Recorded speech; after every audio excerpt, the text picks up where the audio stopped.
আসসালামু আলাইকুম, কেমন আছেন আপনারা? আশা করি সবাই ভালো আছেন। আমি লামিনাল ফিয়া বলছি। আমি এই মুহূর্তে আছি শশীলজ ভবন, এটা ময়মনসিংহে অবস্থিত। এই রাজবাড়িটি 1910 সালে তৎকালীন মুক্তাগাছার যে জমিদার শশীকান্ত আচার্য 9 একর জমির উপরে এই রাজবাড়িটি নির্মাণ করেছিলেন। এবং আপনারা এখানে একটা মূর্তি দেখতে পাচ্ছেন, এই যে মূর্তিটা, এটা যে নারীর অর্থনগ্ন যে ভাস্কর্য, এই ভাস্কর্যটা উনি ইউরোপিয়ান স্টাইলে সালে এটা নির্মাণ করেছিলেন। আমাদের প্রশ্ন হচ্ছে যে আমাদের যেহেতু এটা সংখ্যাগরিষ্ঠ মুসলিম দেশ, সেক্ষেত্রে এখানে আমরা যে এই যে অর্থনগ্ন যে ভাস্কর্য, এটার তীব্র প্রতিবাদ করি।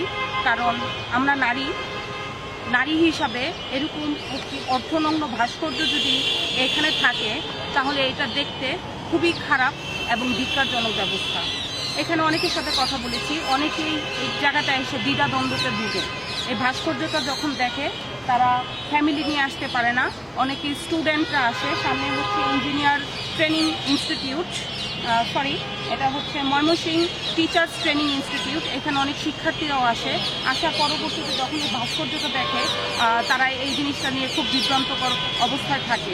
আমরা মনে করি এই যে একটা মুসলিম দেশে যদি এরকম অর্থনগ্ন নারী ভাস্কর্য থাকে, তাহলে সেই দেশে তো ধর্ষণ হওয়াটা অস্বাভাবিক কিছু না। আমি একজন নারী হিসাবে এটা তীব্র প্রতিবাদ জানাই, যাতে এই ভাস্কর্যটি অতি অবিলম্বে সরানো হয়। এটা একটা জাদুঘর, খুবই সুন্দর একটা জায়গা।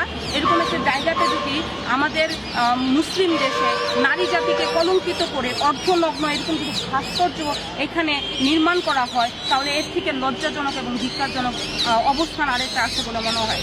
তাই এখানে যে উচ্চ পর্যায়ে যে কর্তৃপক্ষ আছে, তাদেরকে অতি অবিলম্বে আমি আহ্বান করতে যাই, আসুন আপনারা এই ভাস্কর্যটা এখান থেকে আল্লাহর হস্তে সরাই ফেলেন। কারণ এইটা আমাদের এজ এ মুসলিম এবং একজন নারী হিসাবে আমি এটা তীব্র প্রতিবাদ করতে বাধ্য হচ্ছি যে এটা এখানে মানায় না।